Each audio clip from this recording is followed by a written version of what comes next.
Damos una vuelta de página y ponemos proa al futuro con Margarita Casas, con Historia y Memoria, la identidad de un pueblo. Exactamente, 8 de la noche, 31 minutos, estamos muy cerquita del 9 de julio, cuando recuerdo el 9 de julio, inmediatamente me lleva a la memoria el Bicentenario, ¿no? Aquella conmemoración que se concretó, la conmemoración del Bicentenario hace muy poquito tiempo atrás, el año pasado, bueno, y ahí se ha hablado mucho de la importancia de la independencia. Algunos dicen que es más importante la independencia que la Revolución de Mayo, pero no me quiero meter en terreno que no corresponde. ¿Cómo andas, Margarita? Bienvenida. ¿Qué tal, Marcelo? ¿Cómo estás? Todo muy bien. Vi varias cositas. Cuando hicimos lo del Bicentenario fue muy lindo porque se recuperó, se restauró la Casa de Tucumán, se armaron salas nuevas. Fue muy lindo y hablamos con Daniel Yaxicín, que es uno de los museólogos del Museo Histórico Nacional. La verdad que fue muy lindo.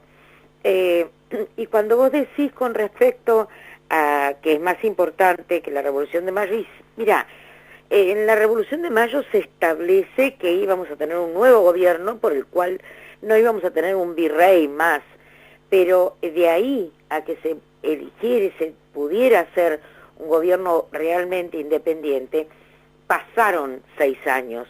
Hubo que llevar esa idea de la Revolución de Mayo a los distintos lugares del virreinato y del Río de la Plata. Entonces se fueron al Uruguay, a Montevideo, de Montevideo fueron a Paraguay, después se fueron al Ejército del Norte, fueron a Chile, hasta Perú, y eso costó muchísimo, no se hizo así nomás.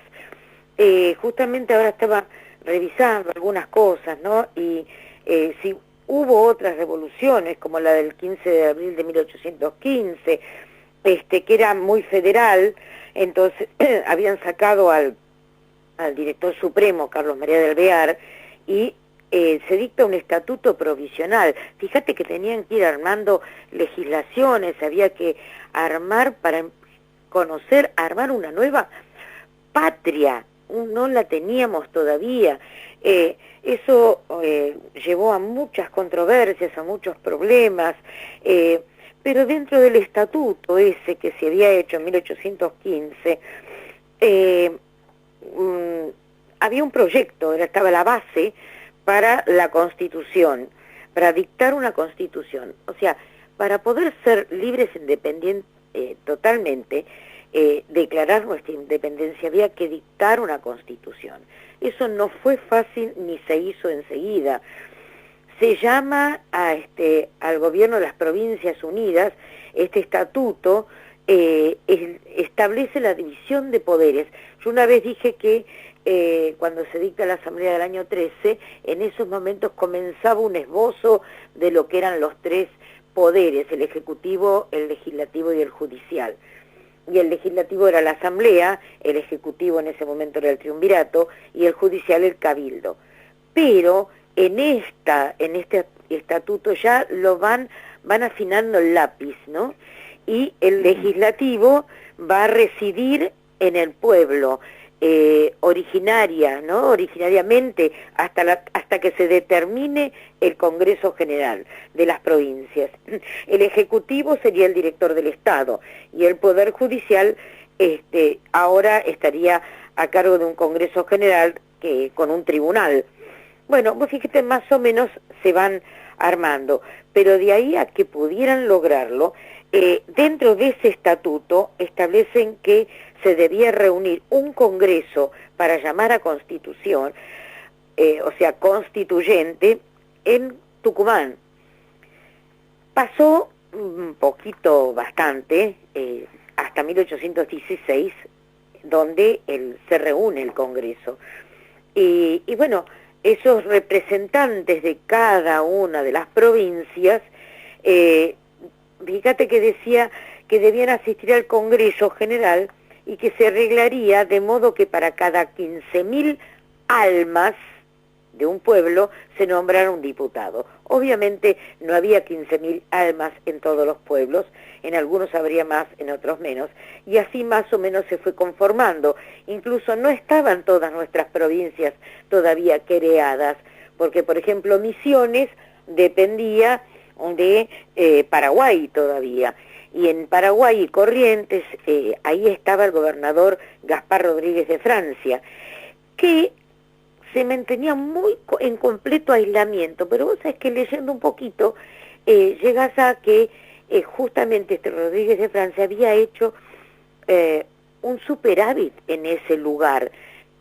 Lo que era el Paraguay tenía inmensas riquezas, de las cuales querían venirse a invadir Inglaterra, Francia, y él no se los permitía, pero de eso después, más adelante. Ahora, y leyendo un poquitito quiénes fueron los representantes, a ver, si no, mirá vos, ¿no? Lo que son las cosas.